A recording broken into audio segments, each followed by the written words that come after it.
आज पण आपण शिकणार आहोत फ्रंट व्हेरिएशन. फ्रंट व्हेरिएशनसाठी मी बघा बॉक्समध्ये सेक्शन्स काढून घेतलेला आहे. आता बॉक्समध्ये सेक्शन्स केल्यावर छोटा सेक्शन्स काढलेला आहे मी. आता त्या छोट्या सेक्शन्सला ना मी एक नॉर्मल आपली वेणी करून घेते, म्हणजे ब्रेड नॉर्मल जे आपण करतो तशीच एकदम सिंपल सोपीवाली ब्रेड आपण इथे करून घेतोय.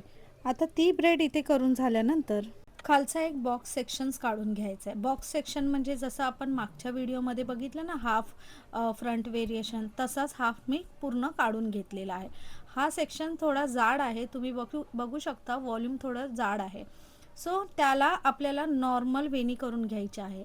पण नॉर्मल वेणी कशी करायची आहे, एकदम लूज करायची आहे. म्हणजे जी ग्रीप आहे ना वेणीची ती लूज असली पाहिजे. तुम्ही बघू शकता माझ्या वेणीची सुद्धा किती लूज ग्रीप आहे. लूज ग्रीप झाल्यानंतर आपल्याला काय करायचं आहे, प्रत्येक जे स्टँड येतात ना छोटे छोटे त्याला पुल करून घ्यायचं आहे. म्हणजे जेवढं जमेल तेवढं बाहेरच्या दिशेला आपल्याला खेचून घ्यायचं आहे. एंडपर्यंत जसं 2 राऊंड झाले की पुल करा, दुसरा राऊंड झाला की पुल करा. ही टेक्निक चालू ठेवा. पूर्ण ब्रेड झाल्यानंतर पुल करू नका. मग जेवढं पुलिंग आपल्याला लूज पाहिजे ते होणार नाही. आता इथे माझं झालेलं आहे हाफ.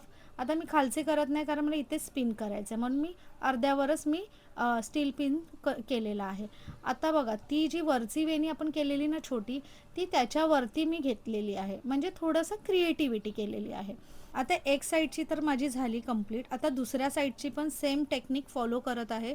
सेम जी ब्रेड आहे छोटा आधी घेतलेला आहे सेक्शन, त्याला ब्रेड करून घेत आहे. त्याचं सुद्धा बघा एकदम लूज आहे ग्रीप, असं टाईट ग्रीप घेतलेली नाही आहे मी.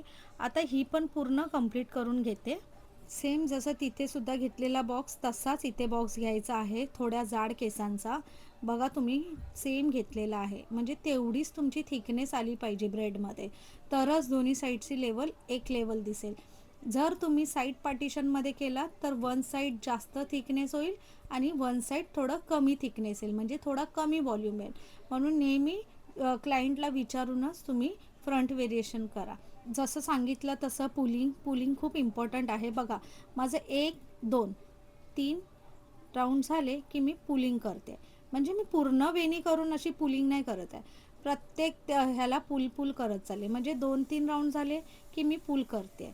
असंच तुम्हाला करायचं आहे, तरच ती पुलिंग होणार. पूर्ण वेणी करून तुम्ही पुलिंग करायला गेलात तर होणार नाही. सो ही टेक्निक नक्की फॉलो करा. ही पण माझी कंप्लीट झालेली आहे. सो आता ह्याला मी पाठीमागे घेऊन आधी स्टील पिन करून घेते. आता इकडे मला तुम्हाला जे यूज करायचं आहे ते तुम्ही यूज करू शकता. मी इथे रबर बँडचा वापर करते, म्हणजे तुम्हाला बॉबी पिनचा वापर करायचा आहे तर बॉबी पिन करू शकता आणि उरलेलं जिथे वाटत असेल तिथे पुल करू शकता. कशी वाटली हेअरस्टाईल प्लीज कमेंट करून नक्की सांगा आणि लाईक शेअर नक्की करा. चॅनल सबस्क्राईब करायला विसरू नका. अजूनही वेळ गेलेली नाही आहे तुम्हाला अपग्रेड होण्यासाठी. सो लवकरात लवकर प्रॅक्टिसला सुरुवात करा आणि ह्या छान छान हेअरस्टाईल तुम्ही करा आणि येणाऱ्या ब्राईडवर येणाऱ्या सायडरवर नक्की करा. Thank you so much.